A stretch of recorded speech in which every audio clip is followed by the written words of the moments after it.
চট্টগ্রামের মাইজ ভান্ডারের একজন আছে নইমুদ্দিন মাইজ ভান্ডারী। উনি যে সমস্ত কথাবার্তাগুলো মানুষকে বোঝায়, আজকে সকালে বক্তব্য দিয়েছেন যে 30টা রোজা রাখা লাগবে, কোরআনে কোনো জায়গায় নেই। একটা ফরজ বিধান নিয়ে কি হাসি তামাশার জিনিস বলেন? তো এই লোকটাকে কেউ থামাচ্ছে না। এই মানুষগুলো দিন থেকে মানুষকে ফেরাতে চায়, আর ওর খপ্পরে পড়ে অনেকে আল্লাহর দিন থেকে ফিরে চলে যাচ্ছে। দ্বিতীয় নম্বরে, এই যে রাজনৈতিকভাবে কত মানুষ, দলীয়ভাবে কত মানুষ দিন থেকে, ইসলাম থেকে চলে যায়, মনে করে আমরা চলে গেলে এদেশে দিন আর কায়েম হবে না। দিন কায়েমের দায়িত্ব কি শুধুমাত্র এই দেশে জামাত ইসলামের? বলেন বলেন, ছাত্রী সংস্থার, ছাত্র শিবিরের? দিন কায়েমের দায়িত্ব কার? আমরা শুধু ওসিলা। আমরা কামলা, বলে না কামলা কাজ করে এই যে জমিতে, লেবার, মনিশ, জন, পাট যাই বলেন, আমরা সেই চেষ্টা করে যাচ্ছি। কায়েম হলে ভালো, না হলে আমাদের কোনো অসুবিধা নেই। আল্লাহ বলেন ওয়াবুদ রব্বাকা হাত্তা ইয়াতিয়াকাল ইয়াকিন। হে নবী, ইবাদত করেন ওই দিন পর্যন্ত যতদিন ইয়াকিন না আসে। ইয়াকিন মানে মৃত্যু। ইয়াকিন মানে কি? যতদিন মরণ না আসে ততদিন ইবাদত করা লাগবে। এই পৃথিবীতে সর্বোত্তম ইবাদত আমরা কোরআন থেকে যেটা জেনেছি, আল্লাহর এই জমিনে আল্লাহর বিধান কায়েম করা। আলা লাহুল খালকু ওয়াল আমরু, সৃষ্টি যার, বিধান চলবে তার। এর উপরে কোনো ইবাদত আছে? এটার জন্যই বড় বড় নবীদেরকে আল্লাহ এই দুনিয়ায় দায়িত্ব দিয়েছিলেন। হযরতে মুসার নাম শুনেছি, হযরতে ঈসার নাম শুনেছি, হযরতে নূহর নাম শুনেছি, হযরতে ইব্রাহিম নবীর নাম শুনেছি, এমনকি আমাদের নবী মুহাম্মদুর রাসূলুল্লাহ সাল্লাল্লাহু আলাইহি ওয়াসাল্লাম, প্রত্যেকের একই কাজ ছিল, আনাকিমুদ্দিন, দিন কায়েম করেন, ওয়ালা তাতাফাররাকু ফি। এই বিষয়ে কোনো ফতোয়াবাজি চলবে না।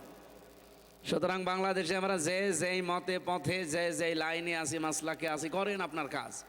আপনার টার্গেট থাকা লাগবে কি করে এই জমিনে আল্লাহর বিধান কায়েম হয়। এই জায়গায় কোনো ফতোয়াবাজি চলবে? বলেন। কারণ সৃষ্টি যিনি তৈরি করলেন, তার হুকুম না চললে ওই জিনিস অচল হয়ে যায়। মোটরসাইকেল যিনি বানিয়েছেন একটা বই দিয়ে দেয় যে কিভাবে চালাবেন, ওই অনুযায়ী না চালালে আপনার মোটরসাইকেল টিকবে? বলেন না কেন? যেখানে গিয়ার দেওয়া দরকার, গিয়ার না দিয়ে আপনি আরো ব্রেক চেপে ধরেছেন, ও কিয়ামতের আগে যাবে? এই জন্য যিনি বানায় তিনি ভালো জানে যে কি করে চলা লাগে। আলা লাহুল খালকু ওয়াল আমরু, আমি বানিয়েছি, এখানে হুকুম আমি দিয়েছি। ইনিল হুকমু ইল্লা লিল্লাহ, আইন দেওয়ার মালিককে। সুতরাং এই বিষয়গুলোর সামনে আমরা নিয়ে আসলে যেটা সামারাইজ হয়, এক কথায় প্রকাশ যেটা বলে, পৃথিবীতে একমাত্র, কেবলমাত্র, শুধুমাত্র বড় ইবাদতের ভেতরে অন্যতম এইটা যে আল্লাহর দিন কায়েমের চেষ্টা করা লাগবে। আর রাজশাহীর মানুষেরা এদিক থেকে এগিয়ে আছে আমরা জানি।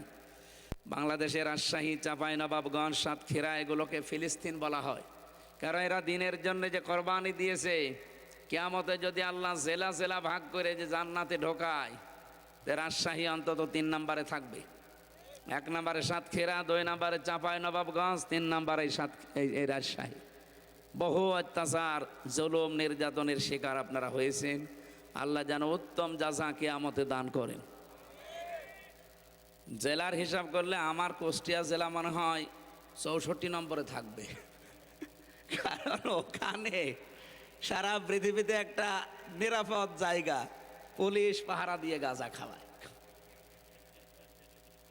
আমি সারা পৃথিবীর কথাই বলছি, এমন কোনো জায়গা নেই যেখানে পুলিশ পাহারা দিয়ে গাঁজা খাওয়ায়, কিন্তু বাংলাদেশের কুষ্টিয়ায় লালনের মাজারে পুলিশ এই যে ভাইরা পাহারা দেয়, বলে খা, আমরা আসি, কেউ কিছু বলবে না। প্রকাশ্য সেজদা দেয় কবরে। আমাদের হাত পা বাঁধা ছিল এতদিন। ওখানকার সভাপতি, কবরের সভাপতি, মাজারের, লালনের হানিফ সাহেব, ও আল্লাহর ওলি যেরকম সেই রকম জায়গার সভাপতি। সেক্রেটারি হচ্ছে ওই জেলার, যিনি আওয়ামী লীগের সেক্রেটারি তিনি।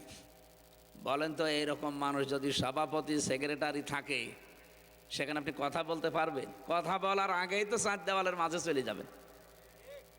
ওই হালকা পাতলা কিছু বলেছিলাম, এই জন্য বলেছিল ওই পিসকে হুজুর যেন বাইরে না থাকে। একবারে আমার জীবন থেকে 3টা বছর ওরা কেড়ে নিয়েছে। এরকম কথা তো কেউ বলতেও চায় না, কে বলে ওই চান যে মাঝে পড়ে থাকবে।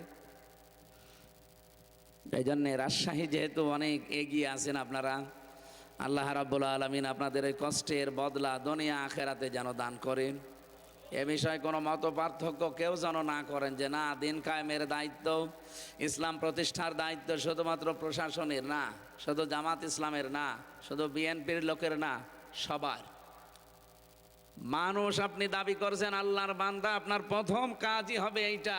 আল্লাহর বিধান কায়েম না হলে, সত্যি কথা বলছি, এমন এমন জায়গা আছে সেখানে সুবহানাল্লাহ পড়ে মাপ পাওয়া যাবে না। কথা বুঝতেছেন? আমি ওনাদের নাম ধরে বলছি। এই যে প্রশাসনের যেই কয়টা এখানে বসে আছে, এনাদের ওপরে যেই কয়টা এই জেলা চালায়, ওসি সাহেব থেকে টিওনো থেকে শুরু করে এসপি সাহেব থেকে এর উপরে আরও যারা আছে, বিভাগীয় কমিশনার পর্যন্ত, আমার এই গাড়িটাকে এখান থেকে কুষ্টিয়া পর্যন্ত 150 কিলো পথ। এ রাস্তায় যেতে রাতের বেলা কমপক্ষে 3-4 জায়গায় ওনারা ধরবে। দোষ ওনাদের না, ওনারা পাহারা দিচ্ছে। নবীজি জানিয়েছেন 2টা চোখ কিয়ামতে জাহান্নামের আগুনে এক জায়গায় হবে না। একটা হচ্ছে রাতের বেলা যারা আল্লাহর ভয়ে কাঁদে, 2 নাম্বার যারা জানমাল ইজ্জত আবরু হেফাজতের জন্য রাত জেগে থাকে, তাদের ভেতরে ওনাদের চোখ আছে। এই জন্য প্রশাসনে যারা চাকরি করেন নিজেকে ছোট মনে করবেন না, আপনি অনেক বড় কাজে আছেন। আর আপনি মনে করবেন আমি 24 ঘন্টায় এবাদতে আছি। বাংলাদেশে শুধু একটাই দায়িত্ব যেটা 24 ঘন্টা পালন করা লাগে। অন্যান্য যারা চাকরি বাকরি করি আমরা, তাদের সর্বোচ্চ দায়িত্ব কয় ঘন্টা? 8 ঘন্টা বলেন। আর ওনাদের 24 ঘন্টায় ডিউটি। আমার দোলা ভাই আছে তো, আমার বাবাও ছিল কিন্তু এখন আর নেই। তা আমি দেখেছি এই মানুষগুলোর দায়িত্ব শুধুমাত্র 8 ঘন্টা, আমাদের মতো না, ওনাদের দায়িত্ব 24 ঘন্টায়। যেহেতু একটা মহান পেশায় আপনারা আছেন, এটা সারা দুনিয়ায় ছড়াচ্ছে, বিশেষ করে সারা বাংলাদেশে যাচ্ছে। আপনারা যারা প্রশাসনে আছেন, বিডিআর বলেন, আর্মি বলেন, পুলিশ বলেন, নিজেদেরকে ছোট মনে করবেন না। অনেক বড় কাজে আছেন, কিন্তু কাজটা সঠিকভাবে করা লাগবে। কিছু কোলাঙ্গার অফিসারের কারণে এই পোশাকটার বদনাম হয়ে গেছে।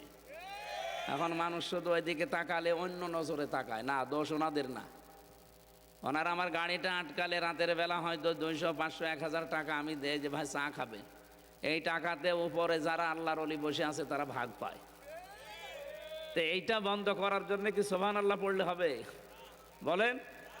এই জেলাটা কন্ট্রোল করে এসপি সাহেব, এই বিভাগটা কন্ট্রোল করে কমিশনার। এই মানুষগুলো যখন সত্যি ওমরের মতো হবে, এই মানুষগুলো তখন ওমরের ভিত্ত হবে। আমরা তো ওই রকম প্রশাসন তৈরি করতে চাই। কি কথা বলেন না কেন? কারণ এই যে পুলিশ, এই পোশাক, এই পুলিশ বানিয়েছেই হযরত ওমর। কে? প্রশাসনের বিশেষ করে পুলিশের এই বিভাগটা বানিয়েছে হযরতে ওমর রাদিয়াল্লাহু তাআলা আনহু। ওনাদের যারা যত ভালো ভালো কাজ হবে, কিয়ামত পর্যন্ত ওমরের আমল নামায় এই সওয়াবগুলো যেতেই থাকবে। কিন্তু ওনাদের দ্বারা যদি কোনো উল্টাপাল্টা কাজ হয়, ওইগুলো হযরত ওমরের আমল নামায় যাওয়ার কথা। অনেকে ওনাদের ওই খারাপ কাজ করতে বানিয়েছে জনগণের জান মাল ইজ্জত আবরু হেফাজতের জন্য। এই জন্যই তো চোখটা জাহান্নামে যাবে না। কত দামি জিনিস আপনি চিন্তা করতে পারেন যে ওনাদের চোখ জাহান্নামে যাবে না, খালি মানুষের এই জান মাল ইজ্জত আবরু হেফাজতের জন্য। আজ যদিও আইন শৃঙ্খলায় এই সপ্তাহখানিক অবনতি হয়ে গেছে, কারা করছে এগুলো তাও আমরা জানি।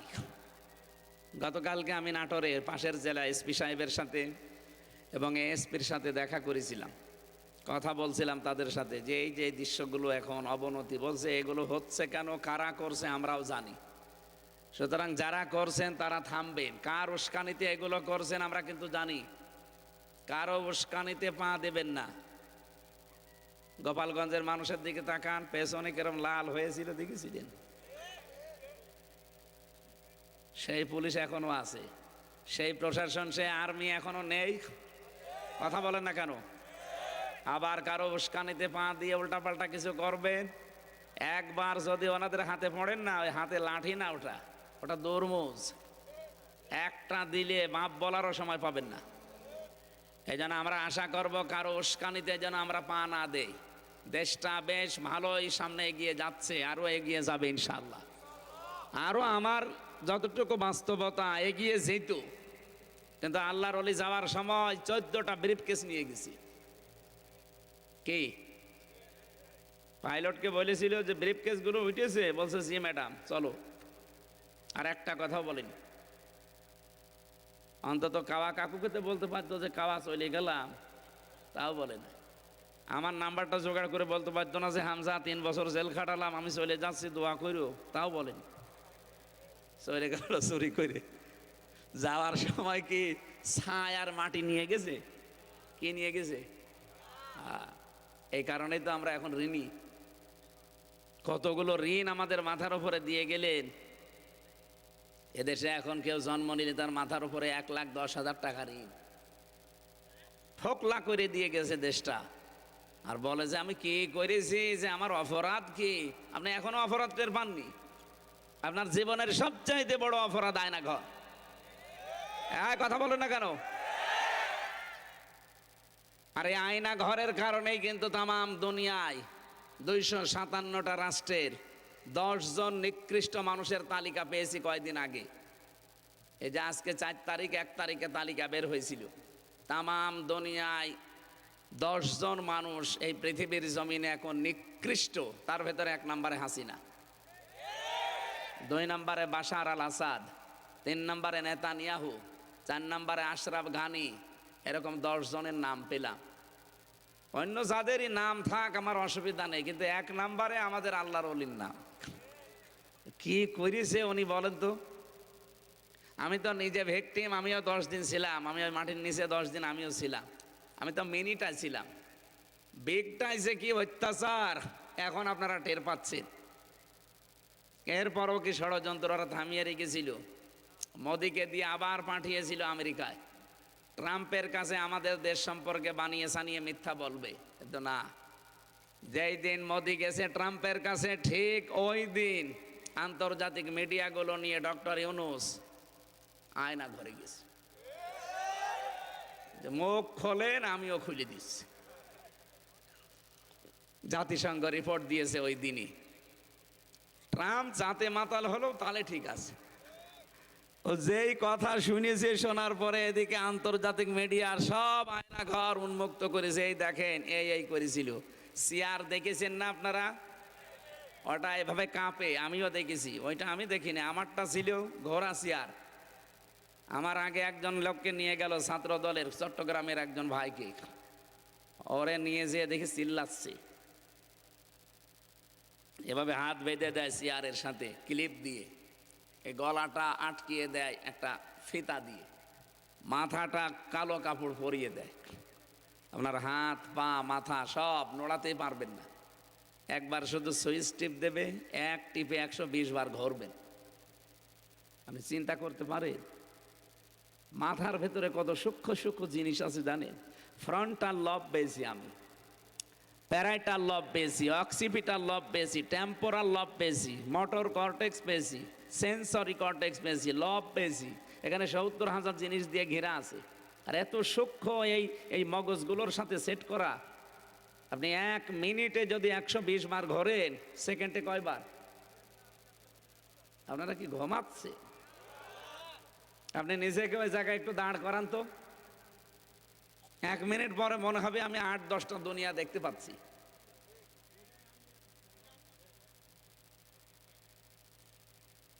এরকম একটা মেশিন নিয়ে আসলো আমার এই নখ তোলার জন্য, বলছে এই নখ তোলা হবে। আমি দেখলাম আমার হাত, আমার আগে যারা নিয়ে গেছে ওর হাত তো বাঁধা। ও মেশিনটা এমন মাপে তৈরি করা, পায়ের সাথে আর হাতের সাথে শুধু একবার টিপ দেবে, একবারে নখগুলো সব খুলে চলে আসবে। আরে নখ খুলে গেলেও তো হয় না, ওর উপর আবার লবণ ছিটিয়ে দেয়। ওই পুলিশকে জিজ্ঞাসা করেন, ওরা যদি দায়িত্ব এরকম থাকে ও বলতে পারবে।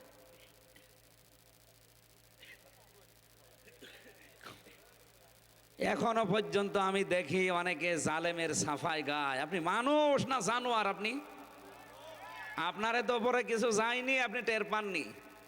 আপনার বাবারে যদি ওই ব্যারিস্টার আরমানের মতো 8 বছর আয়না ঘরে রেখে দিত, আপনি টের পেতেন যে কারে কি বলে।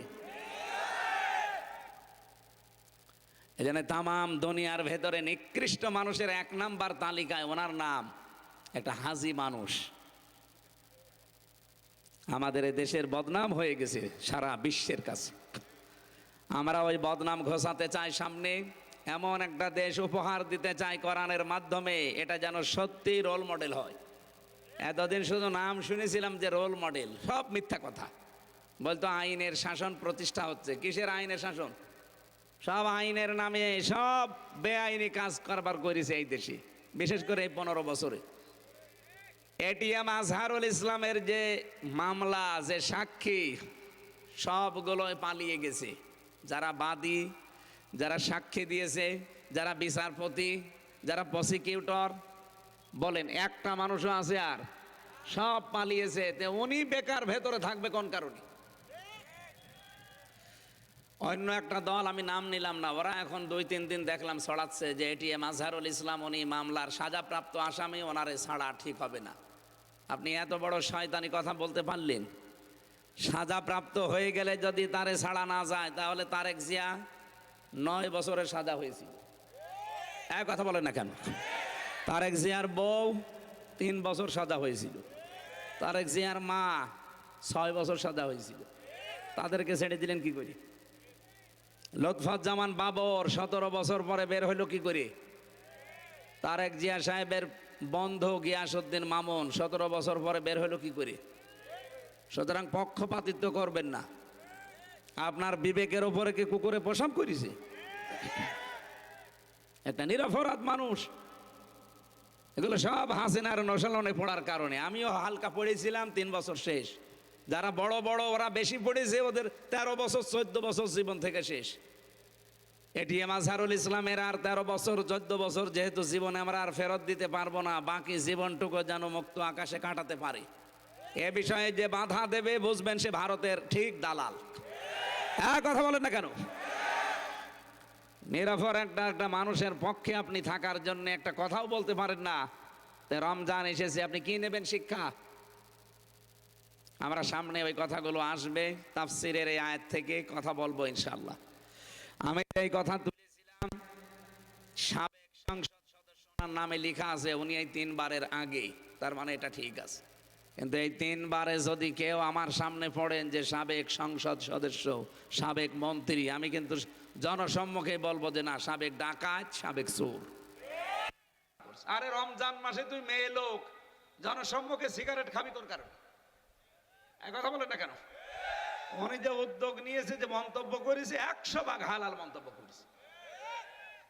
এমনি তো পাবলিক প্লেসে সিগারেট খাওয়া ঠিক।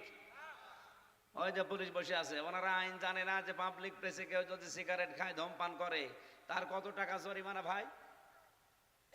ওটা এখন আর আছে? এখন আছে? আর এখনো আছে? তো স্বরাষ্ট্র উপদেষ্টা তো ঠিকই বলেছে। অথচ কিছু বাম আর রাম, যেই মেয়েটা এই সামনে এসে এই কথাগুলো বলছে, এটা ছাত্রী লীগের সদস্য ছিল। খরচ পাল্টিয়ে এখন এই কাজে নেমেছে। উল্টা পাল্টা কাজ করবেন না, আপনারা কিন্তু নিষিদ্ধ। ঠিক কথা বলেন না কেন? আপনারা কি নিষিদ্ধ? সুতরাং শুদ্ধ হয়ে তারপরে কাজে নামবেন। আর যা করেছেন অন্তত 100 বছরে এই দেশে মুখ দেখানোর মতো পরিস্থিতি আপনাদের আর নেই। এই জন্য ধূমপান করার কারণে স্বরাষ্ট্র উপদেষ্টা যা বলেছে, ওনাকে এই দেশের মানুষের ধন্যবাদ দেওয়া দরকার। তারপরও এটা রমজান মাস, কি মাস? ওনাদের মতো মানুষ গেলে ঠিক সংসদে অধ্যাপক মুজিবুর রহমানের মতো, ভাই মাননীয় স্পিকার আমরা নামাজের বিল চাই, এ কথা বলবে না। বলবে আমরা বিড়ি খেতে চাই, আমরা ডাল খেতে চাই। তখন পাশ হয়ে যাবে 151 জন হাত তুললে বিড়ি খাওয়া, তখন একেবারে টয়লেটে বসেও বিড়ি খাবে। কি অনেকে খায় না? আমরা এটার পরিবর্তনের জন্য কথা বললে তখন আপনার কাছে রাজনীতি মনে হয়, তখন ধর্ম ব্যবসা মনে হয়। আর আপনি যেটা করছেন ওটাতে পুরা দুর্নীতি। এই কথা বলেন না কেন? আপনি যেটা করান বাদ দিয়ে করেন, ওটা কি? পুরা দুর্নীতি। যাদের কোনো কর্মজীবন নেই, উনি একটা অধ্যাপক, পাশাপাশি রাজনীতিবিদ। যাদের কোনো কর্মজীবন নেই, শুধু রাজনীতি তাদের পেশা, বুঝবেন ওর জীবনে দুর্নীতি ছাড়া কিচ্ছু নেই। বলেন বাংলাদেশে অনেক নেতা এমন নেই যাদের কোনো কর্মজীবন নেই, শুধু রাজনীতি। আমি কি বেশি বললাম? আরো জোরে বলেন। এখানে হিসাব নিকাশ করে সামনে এগিয়ে যাবেন। যার কোনো কর্মজীবন নেই, আয়ের কোনো উৎস নেই, শুধু বাবা শাহজালাল, সব হালাল, এই ধান্দায় যারা রাজনীতি করেন, এ রাজনীতি না, এটা আপনার পেট নীতি আর দুর্নীতি। আল্লাহ এরকম মানুষ থেকে আমাদের সামনে যেন হেফাজত করেন, বলেন আমিন। আমরা এমন সংসদ সদস্য দেখতে চাই যারা আমাদেরকে জান্নাতের পথ দেখাবে, জাহান্নামের পথগুলো যারা বন্ধ করে দেবে, বলেন আমিন। এতক্ষণ যারাই কথা বললেন, মাওলানা হোসাইন মাহফুজ, মাওলানা হারুন রশিদ সহ নাম না জানা সম্মানিত ব্যক্তিবর্গ, এই মাহফিলের বরেণ্য সদস্য যারা, তাদেরকে ধন্যবাদ জানাচ্ছি। সামনে বসা মুসলমান ভাইরা, পর্দার আড়ালের সম্মানিতা মা এবং বোনেরা, প্রশাসনের ভাইরা, প্রাণপ্রিয় রাজশাহীবাসী, বসেন। এখানে আসরের নামাজ একসাথে পড়ে বাড়ি যাব। শুধু প্রসাব পায়খানা ছাড়া কেউ যেতে পারবেন না। যদি বিড়ির নেশা লাগে, বিড়ি খেয়ে আবার চলে আসবে না। স্যার অনেকে আছে বলে, হুজুর আমি মরে যাব একটা শুধু, এরকম নেশা যদি থাকে খেয়ে গোপনে আবার চলে আসবে। কারণ এটা পাবলিক প্লেস, এখন এখানে তো খাওয়া যাবে না, পুলিশ কিন্তু আবার 50 টাকা জরিমানা নেবে। এই জন্য খুব নেশা লাগলে খেয়ে আবার চলে আসবেন। আসবেন তো অবশ্যই ইনশাআল্লাহ। রোজার মাস, ঠিক আছে আলহামদুলিল্লাহ, এখানে এরকম মানুষ নেই। আমরা কোরআনে কারিম থেকে একটা মাত্র আয়াত পড়েছি, সূরা হিজরের 99 নাম্বার আয়াত। লক্ষ লক্ষ হাদিস থেকে একটা হাদিসের সামনের অংশটা পড়েছি। আমরা এই দুইটা সামনে নিয়ে তাফসীরুল কোরআন লিখেছেন, তাফসীর আকারে কথা বলবো ইনশাআল্লাহ। জবান খুলে, শয়তান যেন আশপাশে না থাকে, শয়তানের ওয়াসওয়াসা থেকে আমরা পানাহ চাচ্ছি। বলেন আউযু বিল্লাহি মিনাশ শাইতানির রাজিম, বিসমিল্লাহির রহমানির রহিম, ওয়া'বুদ রাব্বাকা হাত্তা ইয়াতিয়াকাল ইয়াকিন। আল্লাহ রাব্বুল আলামিন বলেন, হে নবী, আপনি পৃথিবীর মানুষকে বলেন, তোমরা ইবাদত করো তোমাদের রবের ওই দিন পর্যন্ত যতদিন ইয়াকিন না আসে। এখানে ইয়াকিন মানে মৃত্যু, তার মানে ইবাদত করা লাগবে আমাদের মরণ পর্যন্ত। কতদিন পর্যন্ত? মরণ হয়ে গেলে আপনার আর ইবাদত নেই। মরণের আগ পর্যন্ত আপনি 1 সেকেন্ড ইবাদত ছাড়া থাকতে পারবেন না। প্রশ্ন আসতে পারে, 1 সেকেন্ড ইবাদত ছাড়া থাকা যাবে না, ঘুমিয়ে থাকি, ঘুমটাও ইবাদত। আপনি যদি আল্লাহুম্মা বিইসমিকা আমুতু ওয়া আহইয়া এটা পড়ে জিকির করতে করতে ঘুমিয়ে যান, 8 ঘন্টাও যদি আপনি ঘুমান, যখন উঠবেন আল্লাহুম্মা, হে আল্লাহ, আলহামদুলিল্লাহিল্লাযী আহয়ানা বা'দা মা আমাতানা ওয়া ইলাইহিন নুশুর। ঘুম থেকে উঠে যখন এইটা পড়বেন, 8 ঘন্টায় আপনি মনে করবেন যে আমি ইবাদতে ছিলাম। জোরে বলেন সুবহানাল্লাহ। আর আজ শাহীবাসী কি বুঝলেন? এখানে আপনার ঘুমটাও ইবাদত। পুলিশের যে বললাম যে 24 ঘন্টা ইবাদত, এই কারণেই বলেছি, ওনারা যখন ঘুম থেকে উঠে বিসমিল্লাহ বলে ওনাদের পোশাক আশাক পরে কর্মজীবনের জন্য প্রস্তুতি নেয়, যতক্ষণ ডিউটিতে আছে পুরাটাই মনে হয় যে 22-8-10 মিনিট যাই থাকবে পায়খানায়, বের হওয়ার সময় ডান পা দিয়ে যদি বলে গফরানাক আলহামদুলিল্লাহিল্লাযী আযহাবা আন্নিল আযা ওয়া আফানি। নবীজি বলেন, 8-10 মিনিট যা টয়লেটে বসে আছে পুরাটাই ইবাদত। বাড়ি যায় সুবহানাল্লাহ বলেন। বলেন তো আপনি কি বুঝলেন এখান থেকে? আমি দুইটা কথা বললাম, একটা ঘুম আর একটা টয়লেট। নিকৃষ্ট কাজ একটা টয়লেট করা।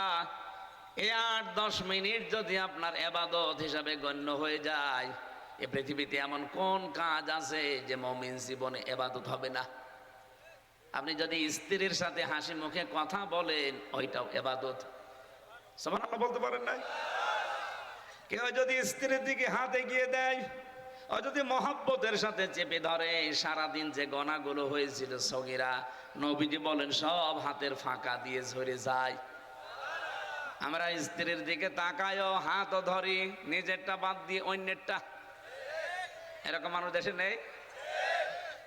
আরে মানুষ, তারপরও অবিবাহিত কোনো মানুষের সাথে লাইন মাইন করে বিয়ে করলে তো মেনে নেওয়া যায়। এত চরিত্র নিম্নে পৌঁছে গেছে তারা মানুষ, অধিকাংশ গুলো লাইন করে ভাবির সাথে, বিবাহিত মেয়েদের সাথে, প্রতিবেশীর বউর সাথে। এরকম মানুষ এখানে কারা আছেন হাত তোলেন তো? ও, রাজশাহী তো সব আল্লাহর ওলি, ভালো আছে। যদি এরকম কোন রোগে রোগী থাকেন যে নিজের বউ ভালো লাগে না, অন্যেরটা দেখলেই কেমন যেন আনন্দ লাগে, এটা একটা রোগ। এটা কি?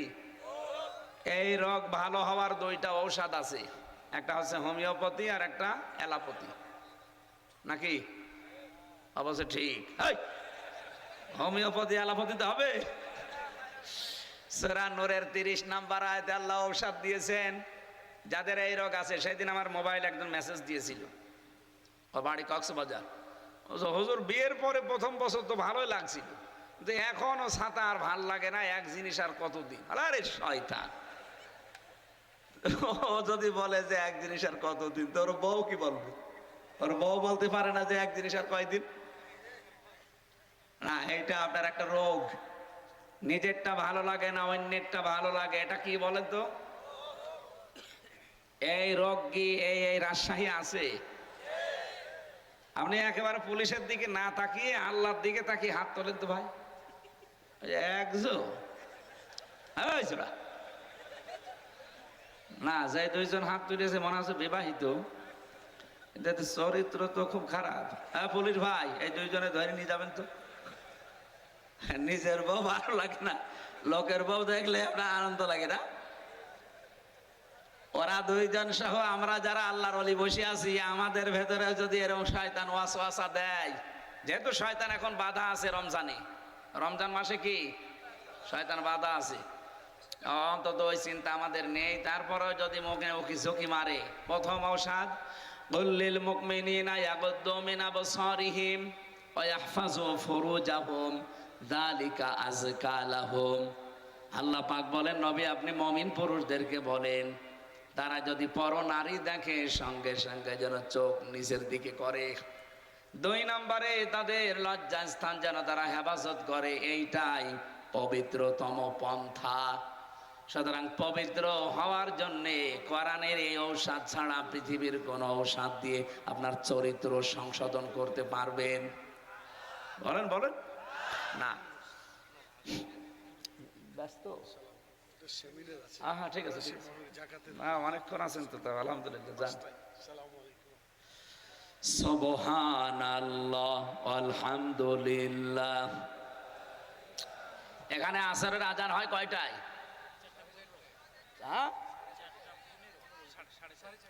5টায় নামাজ পড়ছি আমরা কুষ্টিয়ায়, এখন আর এত তাড়াতাড়ি এলাকা মনে হয় আহলে হাদিসের না, হানাফি এত তাড়াতাড়ি নামাজ পড়ে কি? 4:30টায়। 4:30টায় আজান হবে, 4:45-এ নামাজ হবে। এখানে আমি নিজে নামাজ, আমার তো পড়ানো হবে না, আমার 2 রাকাত আমি নিজে নামাজ পড়বো। আর পুলিশ আজকে সব ওযু করে নামাজ পড়াবো। পুলিশরা এমনি নামাজ পড়ে, আমি জানি, চেহারা দেখে বোঝা যাচ্ছে নামাজি। আমি আসার সময় ওসি সাহেবের সাথে নাকি এই যে গাড়ি নিয়ে চলে গেল, দেখা হয়েছিল, কথা বললো, বলছে আমাদের ভাইরা আছে, আপনারা যান, অসুবিধা নেই। সুশৃঙ্খল ভাবে অনুষ্ঠান শেষ করে মোনাজাত করে আমরা বাড়ি যাব। এর আগে কয়েকজন চলে যাবেন? যান, চলে যান। ওনার না সেমিনার আছে গুরুত্বপূর্ণ, উনি চলে যাচ্ছে। আপনারও কি সেমিনার আছে? আপনার কি কাজ এত গুরুত্বপূর্ণ? আসর পর্যন্ত থাকা যাবে না? এই আয়াতের মূল শিক্ষাগুলো আমি 7টা বের করেছি, আমরা আজকে এখান থেকে বের করে বাড়ি নিয়ে যাব। থাকবেন তো ইনশাআল্লাহ? প্রথমে যেটা বলছিলাম, আপনি মেয়ে লোকের দিকে তাকাতেই পারবেন না, না বিষয়টা এমন না, তাকাতে পারবেন, কিন্তু 14 জন মেয়ে লোকের দিকে। কয়জন? আপনার নিজের মা, নিজের বোন, নিজের ফুফু, নিজের খালা, নিজের মেয়ে, এরকম 14 জন মহিলা বাদ দিয়ে পৃথিবীর কোন মহিলা যদি সামনে পড়ে, সে যেরকমই হোক না কেন, প্রথম নজর পড়ার সঙ্গে সঙ্গে চোখ নিচের দিকে করা লাগবে। এই ঔষধ কার? আরো জোরে বলেন। এটা যারা যারা সত্যি মেনে চলতে পারতাম, পুলিশের কাছে এত মামলা দেওয়া লাগতো না। আপনি থানাতে যান, যে দেখেন অধিকাংশ মামলা মেয়েলি হয়, মেয়ে লোক নিয়ে না জমি জায়গা নিয়ে। এই দুইটা ছাড়া মামলা আছে ওনাদের কাছে, সব এই দুইটা। তা আমরা নিজের চোখকে যদি আজকে থেকে কন্ট্রোল করতে পারি, অন্তত এই মামলা আর যাবে না ওনাদের কাছে। আরে ভাই, আপনার নিজের মেয়ের দিকে আপনি কোনোদিন খারাপ নজরে তাকাতে পারেন? বলেন বলেন। নিজের মায়ের দিকে, নিজের ফুফুর দিকে বলেন না কেন? তাহলে অন্য যেগুলো আছে যদি চোখ পড়িয়েও যায়, প্রথম নজর মাপ, পরের নজর পাপ। এই জন্য প্রথম নজর যদি পড়ে যায়, সঙ্গে সঙ্গে নিজের চোখ নিজের দিকে করবেন। এটা শুধু পুরুষের জন্য না, মেয়ে লোকের জন্যেও। কথা বলে না কেন? মেয়ে লোককে আল্লাহ জানিয়েছে 14 জন পুরুষ মানুষ বাদ দিয়ে পৃথিবীর যে কোনো পুরুষ যদি সামনে পড়ে যায়, চোখ নিচের দিকে করবেন। তার ভেতরে নিজের বাবা, নিজের ভাই, নিজের ছেলে, এরকম 14 জন সূরা নিসার ভেতরে আছে, 21 নম্বর আয়াতে পাবেন। আজকে থেকে যদি মাত্র 1 মাস আপনি আমলটা একটু জারি রাখতে পারেন, আমি গ্যারান্টি দিতে পারি, আল্লাহর কসম, আপনাকে আল্লাহ একটা অনির্বচন সুখ দান করবে। শব্দটাও কি বললাম? একটা অনির্বচন সুখ, একটা বাংলা শব্দ, খুব কড়া। একটা অনির্বচন সুখ আপনি পাবেন। এটা পৃথিবীতে কিনতে পাওয়া যাবে না, এটা আল্লাহ যিনি বানিয়েছেন তিনি আপনাকে দেবেন এই ঔষধ খাওয়ার কারণে।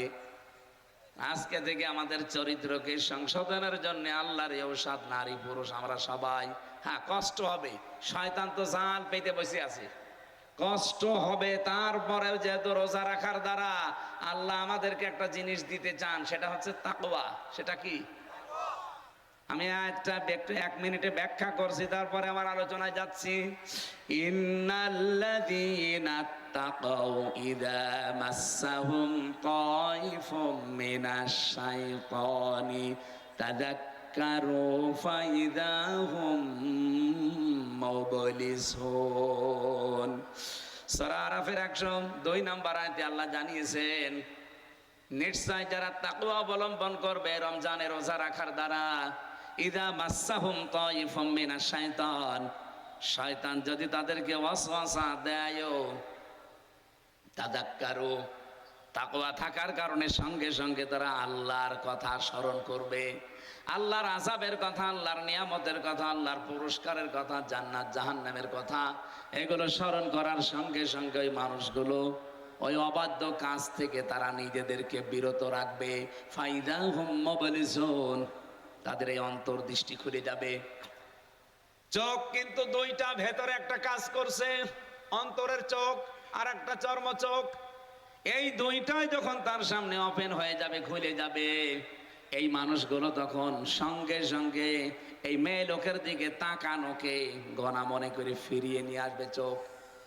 আরে ওষুধটা মাত্র 14 দিন থেকে 1 মাস আপনি খেতে থাকেন, আমল করতে থাকেন, আল্লাহর কসম আপনাকে আল্লাহ ওলি বানিয়ে দেবে। 2 নাম্বারটা আর একটু কড়া। আল্লাহ বলেন তাদের লজ্জাস্থানের হেফাজত করা লাগবে। যদি এটা খুব কঠিন হয়ে দাঁড়িয়েছে এখনকার জামানায়, এই যে মোবাইল যাদের আছে, কম্পিউটার যাদের আছে, ল্যাপটপ যাদের আছে, টেলিভিশন, বিশেষ করে যারা এন্টিনা দিয়ে চালান, ডিশ, ওয়াইফাই দিয়ে যারা চালান, এই যে এই দৃশ্যগুলো, যন্ত্র ছোট কিন্তু এইগুলো জাহান্নামে যাওয়ার বড় কারণ। মানুষের লজ্জাস্থানকে, চরিত্রকে ধ্বংস করার জন্য এর চাইতে বড় মাধ্যম আর নেই। এগুলো ব্যবহার করে আপনি জান্নাতের দিকে এগিয়েও যেতে পারেন, আর এগুলোর অপব্যবহারের কারণে আপনি জাহান্নামও কিনে ফেলতে পারেন। ভারতের 36টা চ্যানেল আমাদের দেশে চলছে। কয়টা? 36টা। অথচ এই দেশের একটা চ্যানেলও ভারতে পাইনি আমি। আমার তো এমন কোন রাজ্য বাকি নেই ভারতে যে আমি যাইনি, প্রায় জায়গায় আমার ঘোরা আছে। না, ওখানে শুধু এটিএন বাংলা পেয়েছিলাম, তাও আংশিক। অথচ ওদের 36টা আমাদের দেশে চলছে।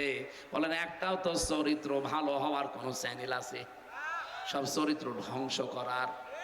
বলেন বলেন। রোজা রেখে আমি জানি অনেক নারী এবং পুরুষেরা, পুরুষেরটা বাদ দিলাম, অনেক মেয়েরা ভারতের এই চ্যানেলগুলো ওরা অলরেডি বন্ধ করেছে, যে রোজার মাসে দেখবো না। আপনি যখন সিদ্ধান্ত নিয়েছেন মুসলমানদের মেয়েদের জন্য, বউদের জন্য, মাদের জন্য ভারতের একটা চ্যানেলও দেখা যায় নেই। কারণ কি করে সংসার ভাঙা লাগে, স্বামীর মনে দুঃখ দেওয়া লাগে, বউ শাশুড়ির ভেতরে দ্বন্দ্ব, এইটা ছাড়া কিচ্ছু নেই। এক কথা বলেন এখানে। তাহলে এইরকম কোন চকলখড়ি জিনিস মেয়েরা মুসলমানরা দেখতে পারে? আপনারা দেখেন? আপনারা দেখেন আমি জানি, কারণ পুরুষ মানুষের সময় কই দেখে তো ওরা বসে বসে 12-13টা সিরিয়াল দেখে বসে বসে। একটা যদি না দেখতে পারে পরের দিন কাজা তোলে, নামাজের কাজা নেই, সিরিয়ালের কাজা তোলে। মাসলা যেহেতু মনে এসেছে বলে ফেলি, মা বোনেরা যারা এসেছেন বিভিন্ন জায়গায় বসে আছেন, রমজানের এই মাস যারা পেলেন, ফামাং শাহিদা মিনকুম আশ-শাহরা ফালিয়াসুম, তোমাদের ভেতরে কেউ যদি রোজার মাস পায় সে যেন অবশ্যই রোজা রাখে। এ নির্দেশ কার? এখন মেয়েরা রোজা রাখতে চায় অনেকে, তার মা আর বাবা রাখতে দিতে চায় না। না, আমার ছোট মানুষ জাদু, আমার বাবু। আরে ভাই, আপনার মেয়ের উপরে আল্লাহর চাইতে আপনার দরদ কি বেশি নাকি? সে বীর্য থেকে শুরু করে এ পর্যন্ত বানিয়ে দিল, আর আপনার দরদ আল্লাহর চাইতে বেশি হয়ে গেল। হ্যাঁ, আপনি ছোট বয়সে রাখতে বলছি না। যে সমস্ত মেয়েদের শরীর খারাপ হয়, এটা 10 বছরে হতে পারে, 12 বছরে হতে পারে, 15 বছরে হতে পারে। কথা বুঝতেছেন? আপনার না বুঝলেও অসুবিধা নেই, তারা বুঝলে হবে। সম্মানিত মা এবং বোনেরা, আপনাদের জন্য 1 মিনিট বলছি। যাদের 10, 12 বছর, 14 বছর, 15 বছরের শরীর খারাপ শুরু হয়, যখন শুরু হবে ওই সময়ের পর থেকে আপনার রোজা ফরজ, কারণ আপনি বালিকা হয়ে গেছেন। পুরুষের যখন স্বপ্নদোষ শুরু হয় 10 বছরে, 12 বছরে, 15 বছরে, যাই হোক, ওই দিন থেকে তার উপরে রোজা, নামাজ। বলেন বলেন। কিন্তু নামাজেরটা দেখেন, মেয়েদের শরীর খারাপ হলে নামাজ পড়া লাগে না, ওটা কাজাও করা লাগে না, মাপ। কিন্তু রমজানটা এরকম না। রোজা যদি কেউ 3টা, 5টা, 7টা, 10টা রাখতে না পারেন, কাজা হয়ে যায়। 11 মাস ধরে ওই 7টা রোজা, 10টা রোজা আপনাকে করে দেওয়া লাগবে। তাহলে রোজা কত বড় গুরুত্বপূর্ণ বিধান। হেলায় খেলায় নিজেও রাখেন না, মেয়েকেও রাখতে দেন না।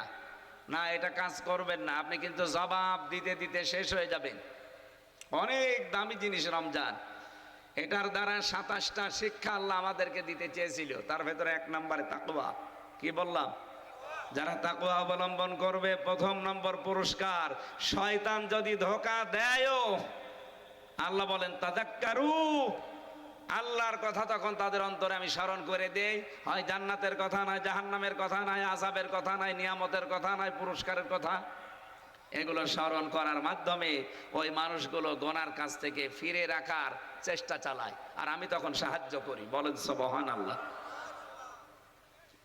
আর রাজশাহীবাসী, সুতরাং এই যে চরিত্র সংশোধন করা, বিশেষ করে লজ্জাস্থানের হেফাজত করা, এই 2টা কাজ যারা নিজেদেরকে জীবনে 1 মাস মতো একেবারে কন্টিনিউ করে ফেলতে পারবেন, রব্বুল আলামিন একটা অনির্বচন সুখ আমাদেরকে দান করবেন। বলেন সুবহানাল্লাহ। স্ত্রীর কথা তুলেছিলাম, তার হাতের দিকে হাত বাড়িয়ে দিলেও সওয়াব হয়, কিন্তু নিজেরটা অন্যেরটা দিলে ঠিক ওই রকম কবিরা গুনাহ হবে। কথা বলেন না কেন? এই জন্য যারা অন্যের সাথে লাইন করে আছেন নিজের বউ বাদ দিয়ে, বিশেষ করে বিবাহিত মেয়েদের সাথে, ভাবি হোক, প্রতিবেশীর স্ত্রী হোক, বা পাশের বাড়ির মেয়ে লোক হোক, যাদের বিয়ে হয়ে গেছে, এরকম মানুষের সাথে যাদের লাইন, এই মুহূর্তে মোবাইল নাম্বার থাকলে ডিলিট করে দিন, হোয়াটসঅ্যাপ নাম্বার থাকলেও ডিলিট করে দিন। কারণ জীবনেও সে মেয়ের তালাক না দিলে আপনি বিয়েও করতে পারবেন না, সারা জীবন কষ্ট পেয়ে মেয়ে মরবেন। এরকম কষ্ট পাচ্ছেন কারা? এলাকায় নেই? এইরকম কষ্টে থাকবেন আপনি একদম মরণ পর্যন্ত। মরণ পর্যন্ত আমাদের ইবাদত করার দায়িত্ব, আর আমরা মরণ পর্যন্ত কষ্ট পেয়ে যাচ্ছি। আল্লাহ আমাদের হেফাজত করেন, বলেন আমিন। আমার ইবাদত হবে কি 2 বছর, 5 বছর, না মরণ পর্যন্ত? বলেন বলেন। হ্যাঁ, আমি মরে গেলে আমার আর ইবাদত নেই। মরে গেলে আমার দায়িত্ব তখন জীবিত মানুষদের। বলেন তো, আমি এই যে নদীতে, এই যে এখানে পুকুর আছে, মরে গেলাম, পড়ে মরে যাওয়ার পরে আমার দাফন হবে, কাফন হবে, কবরে দেবে, এটা কি দায়িত্ব আমার? বলেন বলেন। কার? জীবিতদের। সুতরাং আমার কাজ হবে আমার মরণ পর্যন্ত। এবং এই কাজটা হবে পোড়াটা এবাদত। পোড়াটা কি? এরকম এবাদত এই কোরআনে কারিমে আছে 500। কয়টা? আরো জোরে বলেন। এই 500-র ভেতরে একটা এবাদতের নাম হচ্ছে সিয়াম বা রোজা। এটা এত গুরুত্বপূর্ণ বিধান, পৃথিবীর অন্যান্য বিধানগুলো আল্লাহ নাজিল করেছে জমিনে, আর রোজার নামাজের বিধানটা আল্লাহ একেবারে রাসূলুল্লাহকে নিয়েছে আরশে 6 মাস দিয়েছিল। কয় মাস? 50 ওয়াক্ত নামাজ দিয়ে 6 মাস রোজা দিয়ে তিনি যখন ফিরে আসছিলেন, মুসা নবীর সাথে দেখা হয়েছিল 6ষ্ঠ আসমানে। হযরতে মুসা ডাক দিয়ে বলেন, ইয়া রাসূলুল্লাহ সাল্লাল্লাহু আলাইহি সাল্লাম, খুব আনন্দ মনে হচ্ছে, কি দিয়েছে আল্লাহ আপনাকে? বন্ধুর বাড়িতে গেলে তো কিছু না কিছু হাদিয়া তোফা দেয়, কি পেয়েছেন আপনি? নবীজি বলেন, ভাই মুসা, আমি পেয়েছি 50 ওয়াক্ত নামাজ আর 6 মাস রোজা। হযরতে মুসা বলেন, এত কিছু পেয়ে আপনি আনন্দে আছেন, বাস্তবতা বোঝেন আপনি। আপনি আমার চাইতে সম্মানে বড়, কিন্তু অভিজ্ঞতা আপনার চাইতে আমার বেশি। দুনিয়াতে আমি আপনার আগে গিয়েছি, আমি দেখেছি ওই জায়গায় আমার উম্মতের উপরে মাত্র একটা রোজা ফরজ ছিল বছরে, আর মাসে প্রতিদিন মাত্র 1 ওয়াক্ত নামাজ ফরজ ছিল, তাই তারা পড়তো না। আর আপনি 6 মাস রোজা পেয়ে 50 ওয়াক্ত নামাজ পেয়ে আনন্দে আছেন। জান আল্লাহকে বলেন যেন কমিয়ে দেয়। তিনি যেই কয়বার যান আল্লাহ কমাতে থাকে। শেষে আর 5 ওয়াক্ত ছিল, আর 1 মাস ছিল রোজা। মুসা নবী বলেন, না, আবার যান, আবার কমান। বিশ্ব নবী বলেন, ভাই যে মুসা আমার লজ্জা করছে, আল্লাহর কাছে আমি যেতে পারবো না। বারবার আল্লাহ আমাকে দিতে চায়, আর আপনি বলেন যে কমান। না, আমার লজ্জা করে, আমি যেতেই পারবো না, আমার উম্মত মারবে। সঙ্গে সঙ্গে জিবরাইল এসে বলে, হে রাসূল, আল্লাহ পাক সিদ্ধান্ত জানিয়েছেন। তিনি কিন্তু 50 ওয়াক্তই লিখে ফেলেছিলেন, 6 মাস রোজায় লিখেছিলেন। আপনার কনসিডারের কারণে আল্লাহ কমাতে কমাতে পর্যন্ত এসে দাঁড়িয়েছে। আপনার উম্মতদেরকে যে বলবেন, তারা যদি সত্যি 5 ওয়াক্ত নামাজও সঠিকভাবে পড়তে পারে, রমজানের 1 মাস রোজা যদি সঠিকভাবে তারা রাখতে পারে, হক আদায় করে, আল্লাহ জানিয়েছেন 50 ওয়াক্ত নামাজ আর 6 মাস রোজা রাখার সওয়াব তাদের দিয়ে দেবেন। সেই সুযোগ এখন আমাদের অলরেডি চলছে। এজন্য যাদের জীবনে রোজা এসেছে, খুব মারাত্মক পরিস্থিতি খারাপ হওয়া ছাড়া রোজা ছাড়বেন না ভাই। অনেকে বলে, আমি ভ্যান চালাই, আমি গরিব মানুষ, মাঠে কাজ করি, আমারও রোজা রাখা লাগবে। লাগবে না মানে? আপনি কি আল্লাহর বান্দার বাইরে? রোজা রাখলে মানুষের দুইটা গুরুত্বপূর্ণ অসুখ থেকে আমার আল্লাহ বাঁচিয়ে দেয়, যে বিজ্ঞান 2017 সালে এটা পেয়েছে, অথচ এটা কোরআনে আল্লাহ দিয়েছেন 1500 বছর আগে। আমরা অনেকে শিক্ষিত মানুষ যারা আছে, অটোফেজি নাম শুনেছেন? হ্যাঁ, অটোফেজি 2017 সালে জাপানের একজন বিজ্ঞানী, স্বাস্থ্য বিজ্ঞানী, চিকিৎসার উপরে নোবেল পর্যন্ত পেয়েছে। সে লোকটা ইউশনারি ওসামি। এ সাতাদের নাম উচ্চারণ করাও কঠিন, এ দাঁত মুখ বাঁকা হয়ে যায়। এই লোকটা চিন্তা করছে, আমি তো নোবেল পেয়েছি সেই বিষয়টা নিয়ে, এটা দুনিয়ার মানুষকে অনেক জানিয়েছেন। আমাদের শরীরের ভেতরে 2 কোটি কোষ আছে। কোষ, আমরা যখন একাধারে খাবার খেতেই থাকি, তখন ওই আশেপাশে গুলো কিছু কোষ বৃদ্ধি হতে থাকে। বৃদ্ধি হতে হতে এই আসল কোষ যেগুলো, এগুলোই তখন দুর্বল হয়ে যায়। আর যেগুলো বৃদ্ধি, ওই পরগাছা আগাছা, ওগুলো তখন আরো শক্তিশালী হয়। দেখবেন ফসলের ভেতরে আগাছা পরগাছা, ওর জোর বেশি না কম? আর ওগুলো বেশি হলে আসল ফসল ঠিক থাকে, দুর্বল হয়ে যায়। কথা বলে না কেন? এই কোষগুলো আল্লাহ যেগুলো দিয়েছেন শরীর কন্ট্রোল করার জন্য, এগুলো তখন আর দাম নেই, কমে যায়। ওই পরগাছা অতিরিক্ত যেগুলো, ওগুলো এত শক্তিশালী হতে থাকে। উনি চিন্তা করলেন, এটা কমানো যায় কি করে। 13 বছর গবেষণা করে এই তথ্য দুনিয়ার মানুষকে দিয়েছে। কেউ যদি একাধারে 29 থেকে 30 দিন 24 ঘন্টার 12 থেকে 14 ঘন্টা দিনের বেলা না খেয়ে থাকতে পারে, একাধারে 1 মাস এভাবে যদি পালন করে, অতিরিক্ত ওই কোষগুলো এই কোষ আস্তে আস্তে খেয়ে সব সাবার করে ফেলে। এগুলো যদি সাবার না হয়, উনি দেখেছেন রক্তের ভেতরে 5 প্রকার ক্যান্সার হওয়ার সম্ভাবনা বেশি। আমাদের এই যে 3.5 হাত বডির ভেতরে 5.5 কেজি রক্ত আছে, এখানে প্রায় 5 প্রকার ক্যান্সার হয়। ওই অটোফেজি আবিষ্কারের মাধ্যমে তিনি দেখিয়েছেন। ওই কোষগুলো যেগুলো বরগাছা আগাছা অতিরিক্ত গুলো বৃদ্ধি হতে থাকে, তখন আপনার আসল কোষ দুর্বল হয়ে যায়, ক্যান্সার দেখা দেয়। 2 নম্বরে টিউমার, হয় এটা ভেসে উঠবে নাই রক্তের ভেতরেই থাকবে। অনেকের দেখবেন শরীরের ভেতরে টিউমার ভেসে ওঠে, এই যে একটা ভেসে উঠেছে। এটা আমার জেলখানা থাকতে হয়েছিল 3 বছরে, ওখানে তো চিকিৎসা ছিল না, করতে পারি নাই। বের হয়েও যে সময় দেব সে সময়ও পাই না। উনি বলছে 30 দিন যদি একাধারে দিনের বেলায় কেউ না খেয়ে থাকতে পারে, অটোমেটিক ভাবে ওই ন্যাচারাল ভাবে যেগুলো তৈরি হয়, ওনার তো আল্লাহ বলে না, বলে যে গডের দেওয়া প্রাকৃতিক ভাবে প্রকৃতিগত ভাবে যেগুলো তৈরি হওয়া 2 কোটি, ওগুলো তখন এই আশপাশে যা থাকে খেতে আরম্ভ করে। খেতে খেতে খেতে খেতে 30 দিনে পুরা সাবাড় করে ফেলে। আপনার রক্তে 5 প্রকার ক্যান্সার আর টিউমার হওয়া থেকে তখন আপনি বাঁচতে পারেন। বলেন তো, রোজা রাখার দ্বারা এই উপকার উনি চিন্তা করলেন? পৃথিবীতে কোনো ধর্মীয় গ্রন্থে তথ্য পাওয়া যায় কিনা?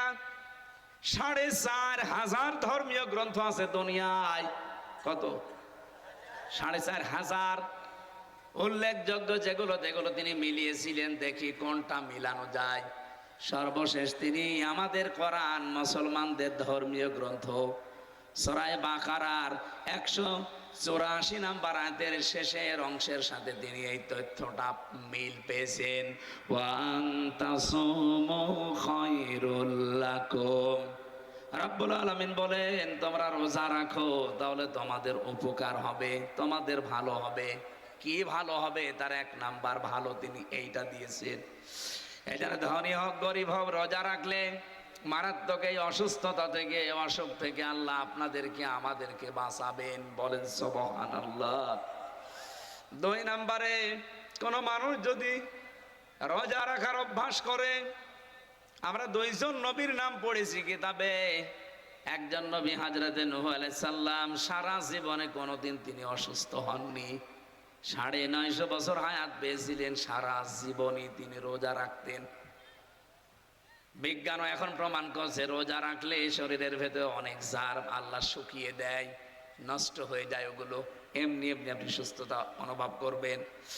এতে যারা বলে আমি গ্যাসের কারণে রোজা রাখতে পারি না, এটা একটা ভণ্ডামি। রোজা রাখলে গ্যাস আরো ভালো হয়। যারা বলে আমি ডায়াবেটিসের কারণে রোজা রাখতে পারি না, আরে ভাই আমি নিজে তো পরীক্ষিত। জেলখানায় গিয়ে আমার ডায়াবেটিস 27 হয়ে গিয়েছিল। এই যে 3 দিন রোজা রাখার দ্বারা আমার মনে হচ্ছে যে আমার ভালোই লাগছে। এই জন্য রোজা রাখলে বিজ্ঞানও প্রমাণ করছে যে রোজা রাখার দ্বারা মানুষের ডায়াবেটিস আরো কন্ট্রোল হয়। সুবহানাল্লাহ বলতে পারেন? রোজার মাস যারা পেয়েছেন, রোজা ছেড়ে দেবেন? বলেন। উদ্বুদ্ধ করবেন আরো যারা রাখতে চায় বা রাখতে পারে এরকম মানুষদেরকে।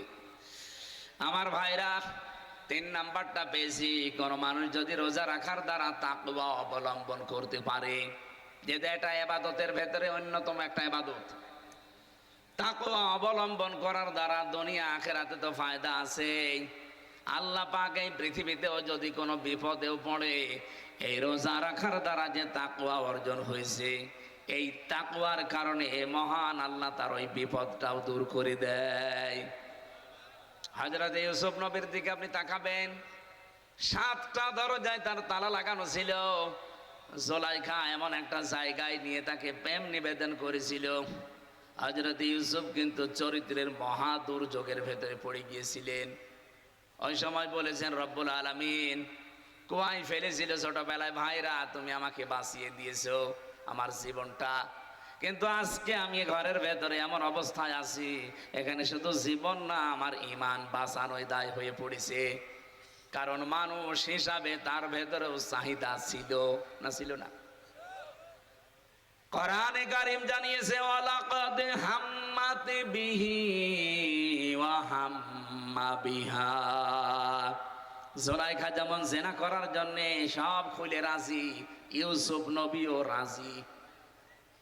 হ্যাঁ না মানে এখানে বাংলা অর্থ তো এটাই আসবে, ওয়ালাকাদ হাম্মাত বিহি ওয়া হাম্মা বিহা, দুইজনে রাজি।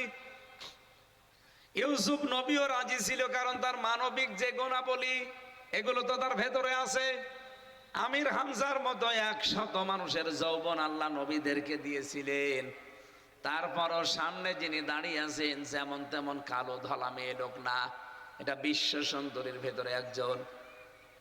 আমরা তাফসিরে 4 জন মহিলার নাম পেয়েছি। এই পৃথিবীতে এত সুন্দর করে আল্লাহ আর কাউকে বানাননি, আর বানাবেনও না।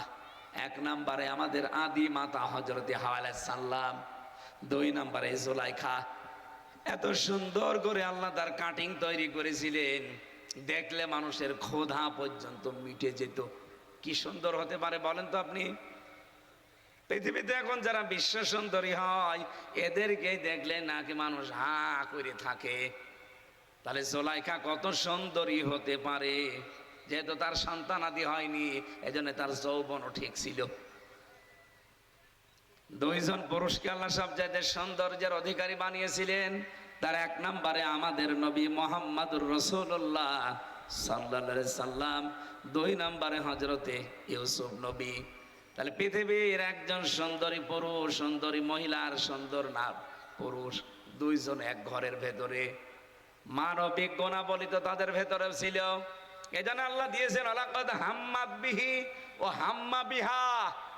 জুলাইখা যেমন রাজি, ইউসুফও রাজি। বাংলা অর্থ এটাই লেখা আছে। তাফসিরে জালালাইন থেকে বলছি, লাউলা রা বুরহানা রাব্বি, আল্লাহ পাক বলেন তার রব যদি তাকে কিছু দলিল প্রমাণ না দেখাতেন, ইউসুফ নবীও কিন্তু বিপদে পড়ে গিয়েছিলেন। কি দলিল দেখালেন রব? 1 নম্বরে দলিল তাকে দেখিয়েছেন, সরাসরি জান্নাত থেকে একটা চিরকুট নিয়ে এসে হযরত জিবরাইল মেলে ধরেছে। ওখানে লেখা আছে, ইউসুফ আমি তোমার মালিক আল্লাহ রাব্বুল আলামিন বলছি, তুমি কিন্তু জিনা করতে পারো না।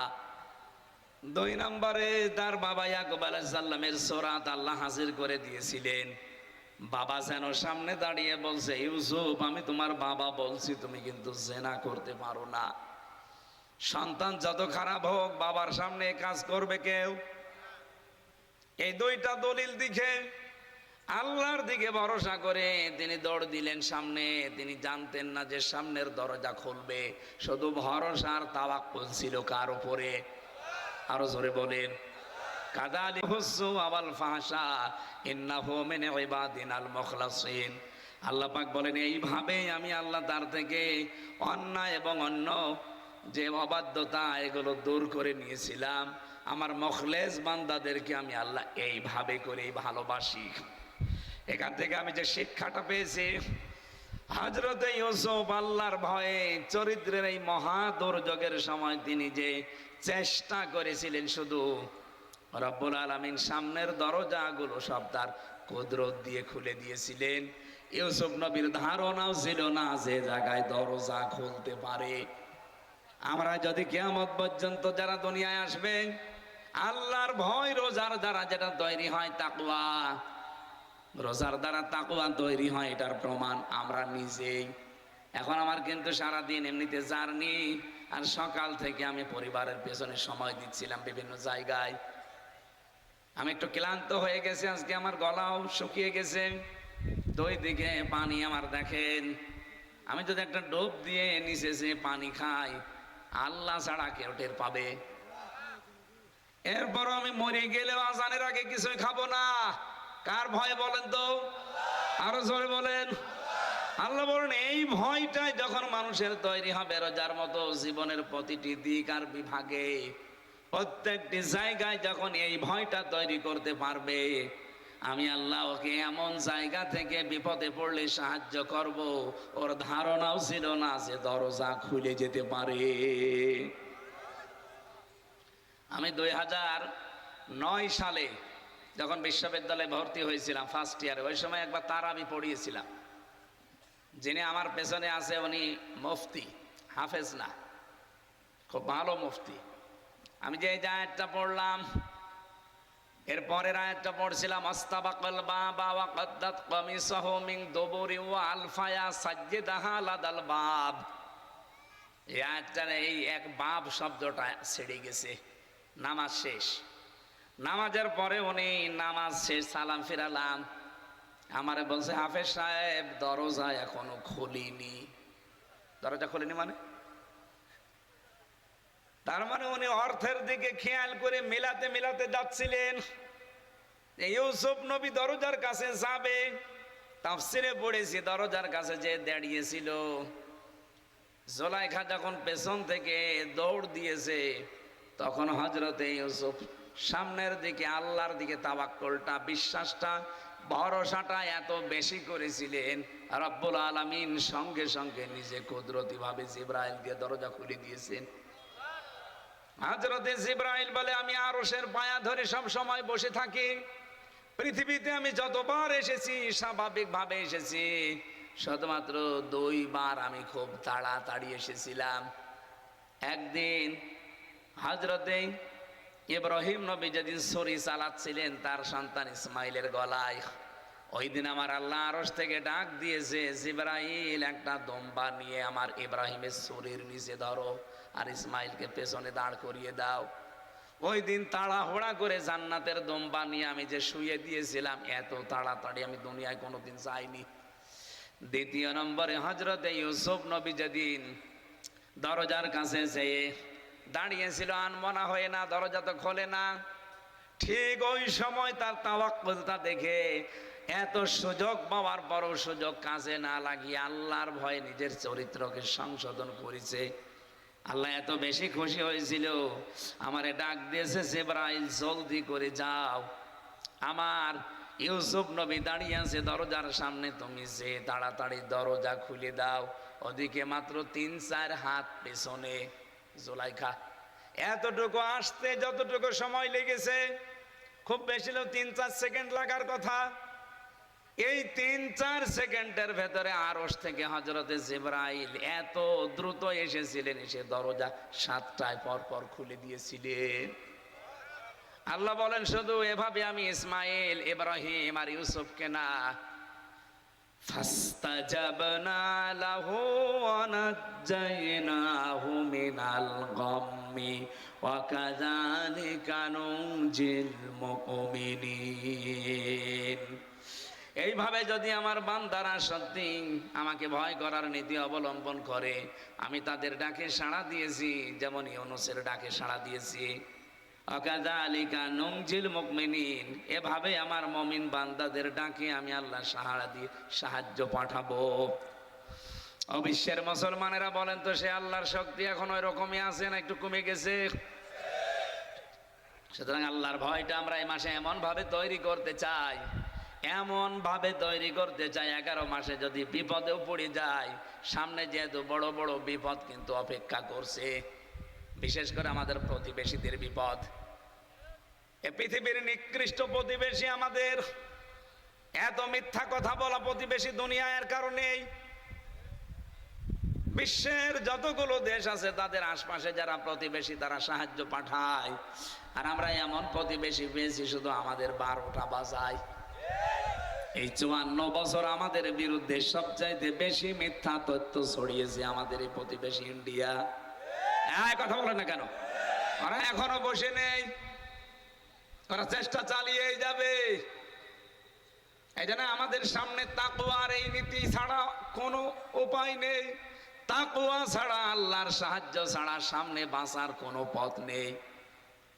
আল্লাহর শুকরিয়া যদি আমরা এখানে এখন এই রোজার মাসে আদায় করতে চাই, অনেকে মনে করেন টুটি পর্যন্ত খেয়ে একটা ঢেকর তুলে আলহামদুলিল্লাহ হয়ে গেল, না, এটা একটা বাক্য। কোন মানুষ যদি শুকরিয়া আদায় করতে চায়, আল্লাহ পাক, আমি কোরআন থেকে বলছি, ওয়া ইয তাআযানা রাব্বুকুম লা ইন শাকারতুম লাযীদান্নাকুম ওয়া লা ইন কাফারতুম ইন্না আযাবি লাশাদীদ।